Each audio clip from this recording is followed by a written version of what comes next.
Money, trade, and power struggles, did these fuel America's quest for independence? What happened to the young nation's economy when the last shot was fired? Today we're going to unpack how cold, hard cash, and economic battles not only sparked the American Revolution, but also shaped the newly formed United States. We're peeling back the layers of history to see how money moved armies and ideas alike.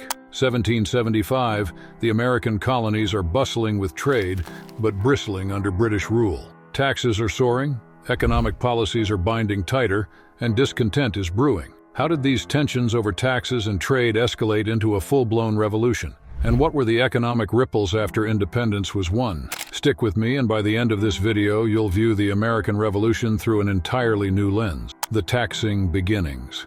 Let's start at the root of the unrest, the heavy hand of British taxation. Imagine being a local shopkeeper in Boston. You're selling everything from candles to cloth, all imported from Britain. Suddenly, here comes the Stamp Act. Every paper item needs an expensive tax stamp. Your costs skyrocket, and so do your customers' frustrations. The Sugar Act before that had already soured the mood by taxing everyday essentials like molasses, critical for rum making, which was big business in New England.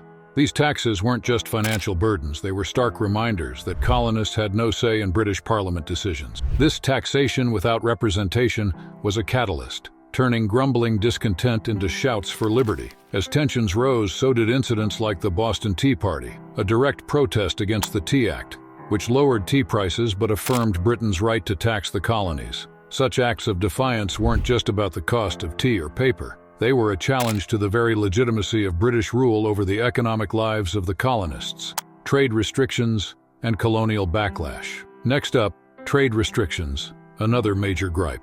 The colonies were forced to trade only with Britain, a limitation set by the Navigation Act. This policy meant that profitable markets in France, Spain, and elsewhere were off limits. Imagine you're a tobacco farmer in Virginia. Your crops are famous worldwide, but you can only sell to British merchants at prices they set. This control stifled colonial enterprise and economic growth. It wasn't just about lost profits, it was about lost potential and autonomy. Colonial merchants and farmers alike felt the squeeze as their ambitions bumped up against invisible walls built by distant lawmakers. The frustration boiled over when Britain began enforcing these laws more strictly post-1763. The end of the 7 Years' War saw Britain looking to tighten its financial belt, and enforcing trade laws was seen as a way to fill the coffers. For colonists, this was another unbearable tightening of control, leading directly to increased smuggling and further discord between Britain and its American colonies. The economic divide. Amid the heated debates and rising tensions that would lead to the American Revolution, not every colonist was eager to throw off British rule. The colonies were split into diverse economic camps, with many of the wealthiest settlers resisting the push for independence. Let's take a closer look at this division.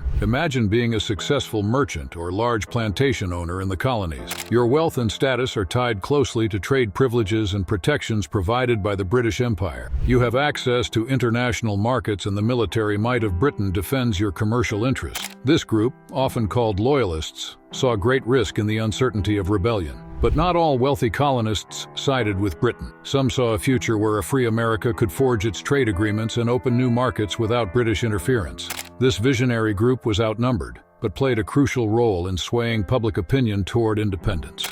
As tensions escalated, these economic differences sharpened the conflict, making the struggle for independence as much a civil war among economic classes as it was a revolutionary war against a foreign empire.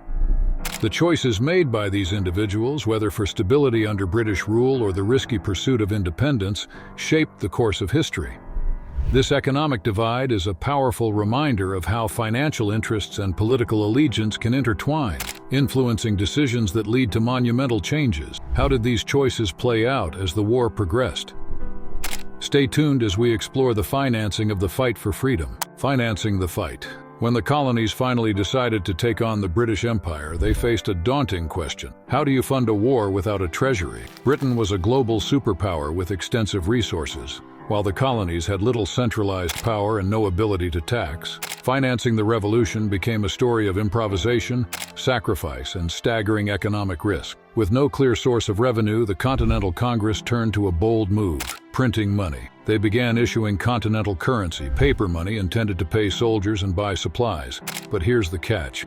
These bills weren't backed by gold or silver. It was a desperate gamble that Congress hoped would keep the army in the field. At first, this new currency worked, but as more and more money was printed, its value began to plummet. Inflation soared, and by the end of the war, Continental currency was nearly worthless. The phrase, "not worth a Continental," became common as prices for basic goods skyrocketed, making life harder for soldiers and civilians alike. To make matters worse, foreign allies like France and Spain offered loans to support the revolutionary cause. But these loans came with high expectations of repayment. America was essentially borrowing from its future, taking on huge debts that would need to be repaid after the war, if they won. These financial struggles were relentless. The soldiers fighting in rags, the families dealing with inflation, and Congress's challenge to keep the war funded all underscore just how economically fragile the revolution was. But despite the hardships, the financial sacrifices became another symbol of the colony's determination. Every piece of nearly worthless Continental currency and every borrowed coin was a step closer to freedom. The economic sacrifices of the revolution were often overshadowed by the battles, but they were equally crucial to achieving independence. Up next, we'll dive into the post-war economic chaos and how America clawed its way back to stability. Post-revolution economic turmoil and recovery. The war for independence may have ended with victory, but the economic battle was just beginning. By 1783, America was a free nation, but financially, it was on the brink. The young country was buried under a mountain of debt, much of it owed to foreign allies like France and Spain, who had loaned money with the expectation of prompt repayment. On top of debt, the former colonies faced disorganization and division. Each state had its currency, its taxes, and even its trade policies. Without a centralized economic system, trade between states was chaotic and unreliable, and the currency became nearly worthless. Imagine trying to do business when each state uses different money. What a mess. This financial disarray and debt crisis forced leaders to rethink the structure of government, paving the way for the U.S. Constitution. Alexander Hamilton, as the new nation's first Secretary of the Treasury, took bold steps to stabilize the economy. He consolidated state debts into a single national debt, created a system to raise revenue through federal taxes, and founded the Bank of the United States to create a stable national currency.